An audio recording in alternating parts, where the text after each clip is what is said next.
Yrwyd yng ngharchar eto dros o fi, dros fy iaith, ond heno wyt enaid nad wyt yno, wyt yr rydd am y canfed tro.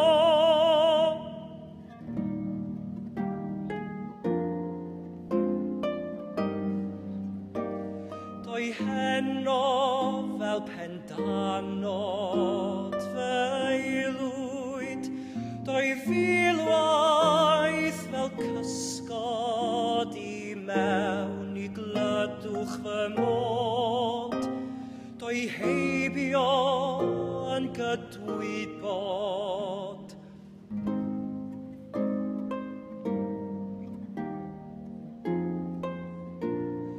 Angharad troes twaradwydd yn lewder a throes wlad ddidramgwydd yn dirher troes eiriau rwydd fy nagrau yn styfnigrwydd.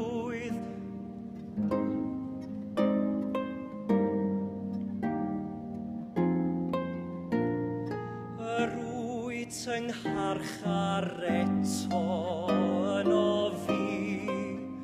yno fi ddigyffro a sionydd yw'r gell heno trwy'r glai hwn y trair ac